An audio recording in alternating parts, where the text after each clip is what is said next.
Olá pessoal, vou falar um pouquinho sobre a parte de ativação nuclear. Para isso, vamos lembrar um pouquinho da nossa tabela periódica.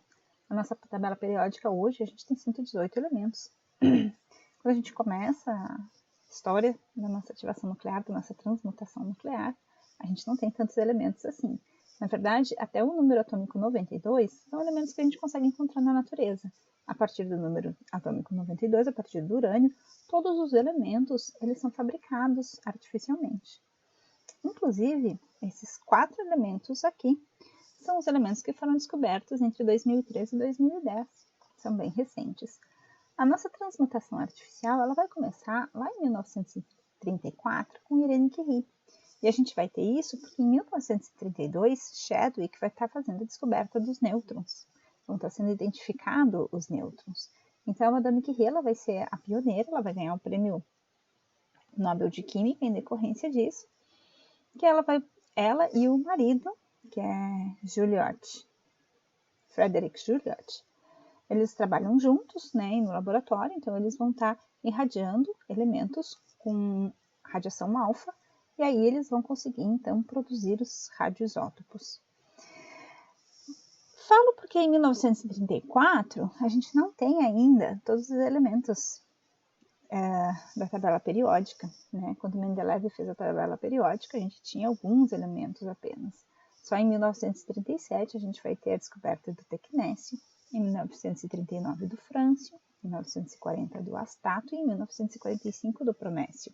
Para ver que até hoje, questão de alguns anos atrás, em 2010, a gente ainda vai estar descobrindo alguns elementos para compor essa tabela periódica. Então, a minha produção de radionuclídeos, ela vai se dar através de ativação nuclear. A ativação nuclear ela vai ser o bombardeamento de nuclídeos estáveis com uma partícula de energia ou com fótons de alta energia para induzir uma transformação nuclear. Posso fazer isso com nêutrons em reatores nucleares, com prótons e síncrotrons, com fótons de alta energia em aceleradores lineares ou ainda usar geradores de radionuclídeo, que é o que a gente utiliza muito em medicina nuclear para a obtenção do tecnécio 99 metastável, que vai atender em muitas clínicas de 99 a 100% dos exames, ou o germânio galho, que eu vou ter então o galho 68, que é um emissor pósitron. Então, a minha produção de radionuclídeos, aqui eu trouxe uma imagem de um núcleo de um reator nuclear, de um ciclotron e de um dos geradores que são utilizados na medicina nuclear. A ativação com nêutrons ela é muito importante na produção de radionuclídeos para radioterapia e medicina nuclear, radioterapia de feixes externos ou para braquiterapia. A nossa radioterapia ela vai ser dividida em 2 grandes modalidades. A teleterapia, que é uma terapia mais à distância, não que sejam distâncias grandes, porque o paciente vai ficar no mínimo a 60 centímetros do feixe.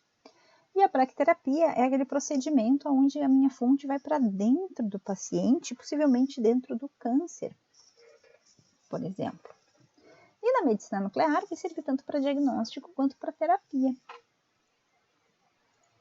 A terapia que a gente faz em medicina nuclear é quando o paciente recebe iodo radioativo para tratamento de tireoide, para terapia de tireoide.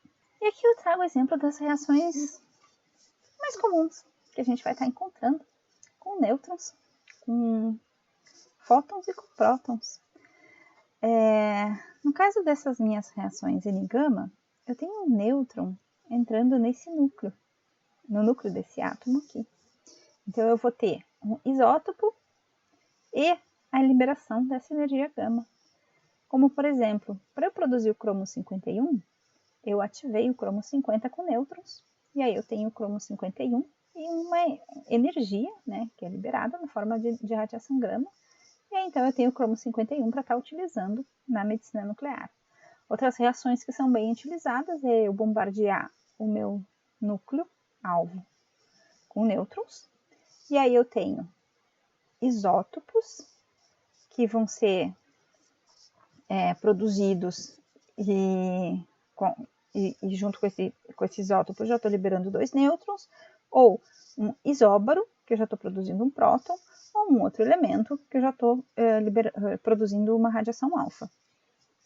Na minha reação de fotoativação, eu vou colocar uma radiação eletromagnética dentro desse nêutron, e aí eu tenho um isótopo que vai ter, eu vou ter a formação do isótopo e uma liberação de um nêutron. Então, por exemplo, esse processo é utilizado para que eu tenha o chumbo 205 a partir do chumbo 206. E uma reação próton-nêutron é uma reação onde, por exemplo, eu tenho um isóbaro, que eles têm o mesmo número de massa, diferente número atômico, que eu coloquei um próton dentro desse meu elemento alvo, e aí então eu vou ter um outro elemento mais o nêutron. Então, é a maneira de eu produzir, por exemplo, o índio 111, utilizado na medicina nuclear, a partir do cádmio 111.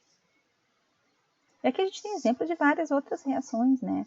Então, o cromo 51 que eu obtenho a partir do cromo 50, o molibdênio 99 que eu obtenho ou a partir do molibdênio 98 ou a partir de um produto de fissão que vai ser gerado a partir do urânio 235 bombardeado com nêutrons.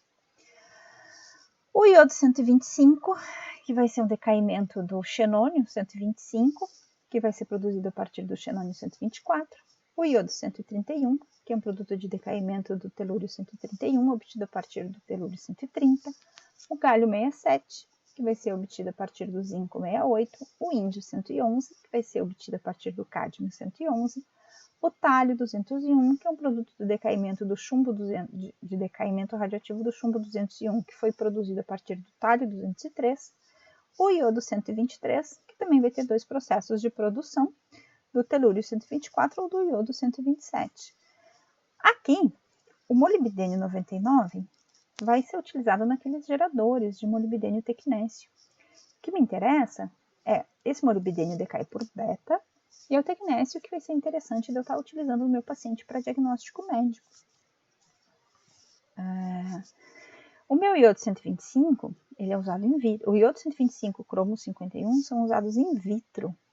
E o iodo 131 e o 123, que são usados para terapia ou para captação de tireoide, para cintilografia de tireoide. A diferença que existe, o iodo 131 ele é um pouquinho mais barato de ser adquirido que o iodo 123.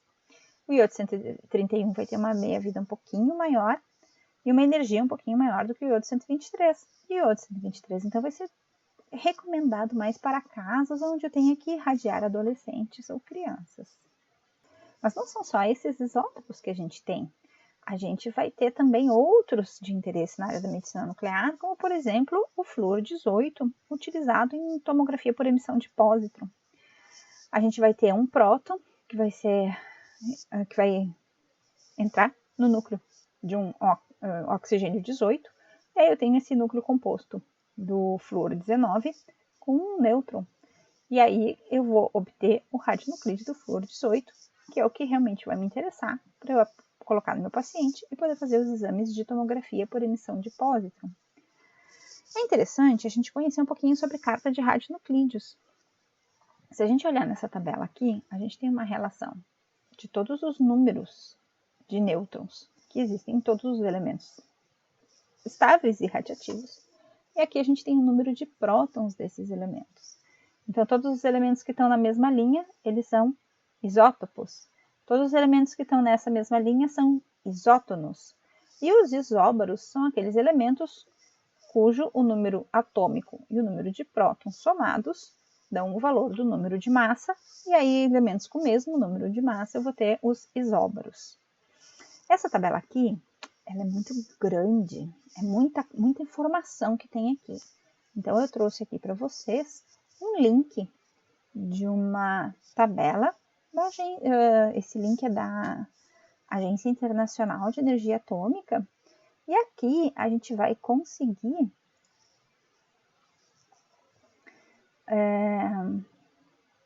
aqui, nesse link, a gente consegue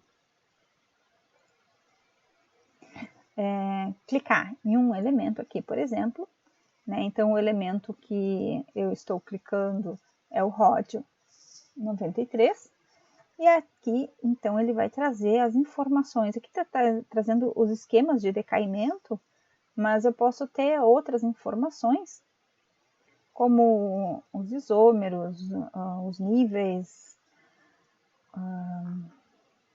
todas as informações que a gente quiser saber, por exemplo, o decaimento radioativo desse elemento, e aí eu posso ter informações como qual é a meia-vida, a energia, o tipo de decaimento, o filho, daí eu posso analisar se esse filho é radioativo ou não e tudo mais.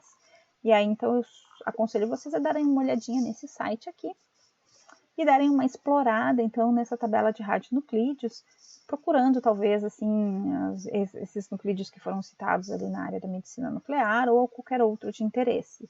Aqui a gente tem, por exemplo, se a gente pegar um nuclídeo desses, que é um quadradinho preto, aqui são os nossos elementos estáveis. Então, todos esses quadradinhos pretos são aqueles elementos que a gente vai encontrar naquela tabela periódica que eu mostrei lá no iniciozinho dessa apresentação.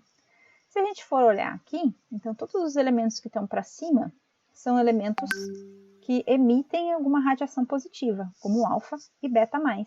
E todos esses elementos que estão aqui para baixo vão ser os elementos que emitem uma radiação negativa, como beta-.